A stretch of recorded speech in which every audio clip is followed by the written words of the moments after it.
আমি ক্লাস 10 এ পড়াকালীন আমার পরিবার দেখে শুনে আমাকে বিয়ে দেয়।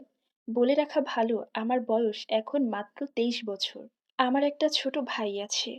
ছোটবেলা থেকেই আমার বাবা আমাকে সহ্য করতে পারতেন না। কিন্তু আমার মা আমাকে অনেক ভালোবাসতেন।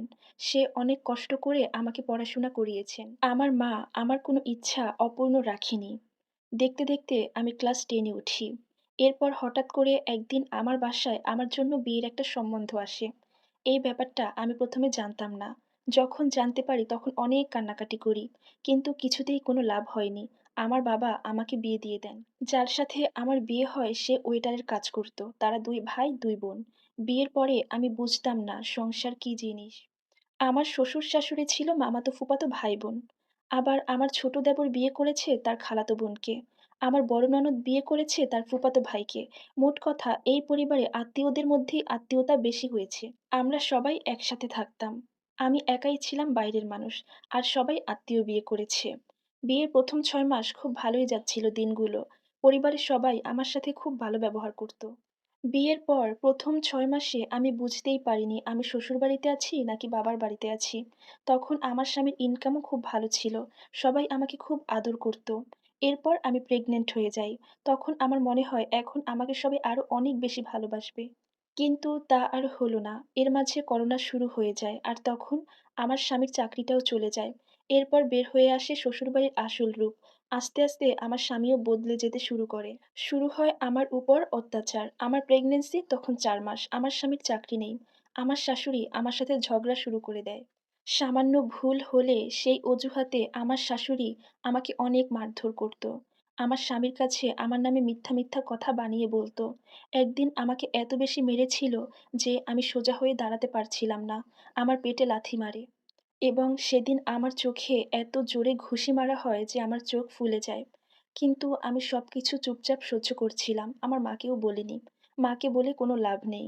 কারণ আমার বাবা তো আমাকে সহ্যই করতে পারেন না। দিন, দিন তাদের অত্যাচারের মাত্রা বেড়েই যাচ্ছিল। আমার স্বামীর এত রাগ আমি এর আগে কক্ষনো দেখিনি। আমি এসব কিছু সহ্য করতে না পেরে আমার মাকে সব কথা খুলে বললাম। আমার মা বলেছিল, "তোর স্বামীর এখন কাজ নেই, তাই মাথা গরম। কাজ পেলে দেখবি সব ঠিক হয়ে যাবে। মারে একটু মানিয়ে নে।" সেদিন আমি বুঝতে পারলাম বিয়ে মানে সবাই পর করে দেয়। কিন্তু আস্তে, আস্তে কিছুই ঠিক হলো না। সবকিছু সহ্যের বাহিরে চলে যাচ্ছে। দেখতে, দেখতে আমার ডেলিভারির সময় চলে আসে। আলহামদুলিল্লাহ আমি একটা ফুটফুটে পুত্র সন্তানের জন্ম দেই। আমার বাচ্চাটা পৃথিবীতে আসার পর ৪ মাস আমি বাবার বাড়িতেই ছিলাম। এরপর আমি আবার আমার শ্বশুরবাড়িতে চলে যাই। তখন করোনা প্রায় শেষ। আমার স্বামী ঢাকায় চলে যায়। তার একটা চাকরি হয়। কিন্তু অত্যাচার কমেনি। শাশুড়ি ননদ তো আছেই। তারা আমার পায়ে, পায়ে দোষ খোঁজে, আমার ভুল ধরে, আমাকে ছোট করে কথা বলে, অপমান করে। যা বলে শেষ করা যাবে না। আমার ছেলের তখন ৬ মাস। আমি সিদ্ধান্ত নেই আমার স্বামীর কাছে ঢাকায় চলে যাব। তাহলে হয়তো এই অত্যাচার থেকে একটু হলেও রেহাই পাবো। ১ম এ আমার স্বামী আমাকে নিতে চায়নি। কিন্তু আমি জোর করে গিয়েছি। এখানে আসার পরেও আমার স্বামী আমাকে আগের মতোই মারধর করে। একটু থেকে একটু কিছু হলেই সে মারত। এমনকি আমার ছোট্ট বাচ্চাটাকেও সে আমার সাথে, সাথে মারে। আমার বাচ্চাটা একটু কান্না করলেই মারে। আমি সবকিছু এখনো সহ্য করে যাচ্ছি। এভাবে দেখতে, দেখতে ৭ টা বছর পার হয়ে গেল। কিন্তু ওই মানুষটা একটুও পরিবর্তন হয়নি। এখনো সে আমাকে এবং আমার বাচ্চাটাকে মারে। কেন মারে জানি না। আমি দেখতেও অসুন্দর নয়। আর আমার বাচ্চাটা মাশাআল্লাহ খুব সুন্দর। যে দেখবে সেই মায়ায় পড়ে যাবে। কিন্তু ওই মানুষটার আমার বাচ্চাটার প্রতি কোনো মায়া হয় না। জানি না এভাবে আর কতদিন থাকতে পারবো। এখন আমার কি করা উচিত? আপনারা আমাকে পরামর্শ দিয়ে সাহায্য করবেন।